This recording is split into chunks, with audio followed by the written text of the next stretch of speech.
Join বন্ধুরা, আমি দীপ আর আপনারা দেখছেন ইন্ডিয়া আপডেট। বন্ধুরা, আজকের এই ভিডিওটি আপনি যদি একজন ভারতীয় ভিউয়ার্স হয়ে থাকেন তাহলে অবশ্যই আপনাদের দেখা উচিত।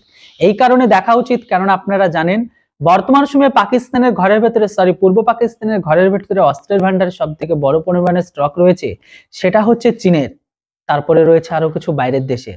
কিন্তু এই মুহূর্তে গত কয়েক বছর ধরে তুরস্করও কিন্তু কিছু অস্ত্র বাংলাদেশের ঘরের ভেতরে যুক্ত হতে শুরু করেছে। শুনতে পাওয়া যাচ্ছে তারা নাকি লাইট ট্যাঙ্কে কিনতে চলেছে তুর্কি থেকে, এরকমটাই খবর বেরিয়ে এসেছে। এই খবরটাকে নিয়ে বর্তমান সময়ে পূর্ব পাকিস্তানের মিডিয়া তারা কি বলছে সেটা আপনাদের শোনা উচিত। আর এই জন্য বললাম, আপনি যদি ভারতীয় ভিউয়ার্স হয়ে থাকেন তাহলে অবশ্যই শোনা উচিত, কেননা তুর্কি থেকে তারা কিনছে লাইট ট্যাঙ্ক। আর এটাকে নিয়ে নাকি ভারতের অনেক চিন্তা, ভারতের অনেক ভিতরে নাকি জ্বলন ফিল হচ্ছে, ভারতীয়দের অনেক প্রেসার তৈরি হচ্ছে। যেটা বন্ধুরা, চলুন কথা না বেড়ে দেখিনি বাংলাদেশ মিডিয়াতে তুর্কির থেকে লাইট ট্যাঙ্ক কেনাকে নিয়ে তারা কি বলতে চাইছে।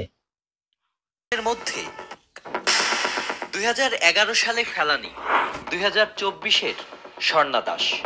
সীমান্তের হত্যাকাণ্ডের এই ঘটনাগুলো আন্তর্জাতিক আইন লঙ্ঘনের সুস্পষ্ট উদাহরণ। বাংলাদেশ ভারত সীমান্তে উত্তেজনা বাড়ছে, বিশেষ করে ভারতের সৈন্যরেখার 50 গজের মধ্যে কাঁটাতারের বেড়া দেয়ার উদ্যোগকে ঘিরে।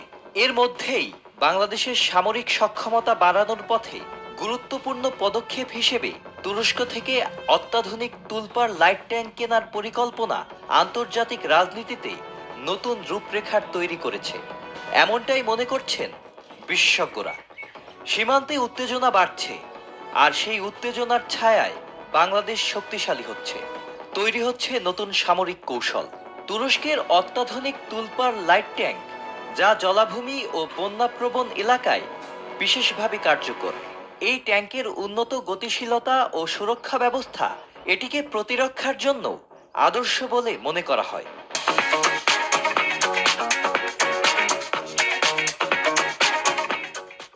তুরস্কের প্রতিরক্ষা সংস্থা অটোকারের তৈরি এই ট্যাঙ্ক, যা বাংলাদেশের প্রতিরক্ষা সক্ষমতায় নতুন মাত্রা যোগ করতে চলছে।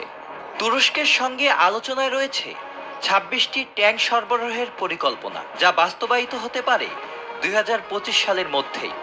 বাংলাদেশের এই সামরিক আধুনিকায়ন শুধু প্রতিরক্ষা শক্তি বৃদ্ধি নয়, বরং আঞ্চলিক কৌশলগত ভারসাম্য রক্ষায় নতুন মাত্রা যোগ করবে। বাংলাদেশ তুরস্ক প্রতিরক্ষা সহযোগিতা দক্ষিণ এশিয়ার রাজনীতিতে একটি গুরুত্বপূর্ণ বার্তা দিচ্ছে। এদিকে প্রতিরক্ষায় বাংলাদেশের নতুন নতুন সব কৌশল প্রতিবেশী ভারতের উদ্বেগের মাত্রা আরও বাড়িয়ে দিচ্ছে। দেশটির বিশেষজ্ঞরা মনে করছেন বাংলাদেশের নতুন সামরিক কৌশল ভারতকে চাপে ফেলবে, যেখান থেকে বাংলাদেশের সামরিক আধুনিকায়ন এক নতুন অধ্যায়ের সূচনা করবে।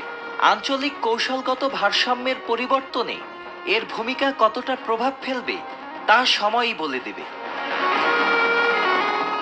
Sajid Abdullah, channel I. দেখুন বন্ধুরা, বর্তমান সময়ে বাংলাদেশ তুর্কি থেকে লাইট ট্যাঙ্ক কেনাকে নিয়ে কিভাবে ভারতের বিরুদ্ধে মিথ্যা প্রচার শুরু করেছে। ওদের কি মনে হয় যে আদৌ এর জন্য ভারতের উপর কোনো ইম্প্যাক্ট পড়বে? আমার তো মনে হয় না, কেননা এখনো পর্যন্ত আপনারা যদি আপনাদের ঘরের ভেতরে তাকিয়ে দেখেন, বিশেষ করে বাংলাদেশের ভান্ডারে, সেখানে বেশিরভাগটাই বা বড় একটা জায়গা দখল করে রয়েছে চীনের সমরাস্ত্র। যেখানে চীন অর্থাৎ চায়না মালের জন্য একটা প্রবাদ বাক্য আছে যে চায়না চলে তো চার দাগ নেই তো সামতাক। এটা তো গেল অন্য প্রসঙ্গ।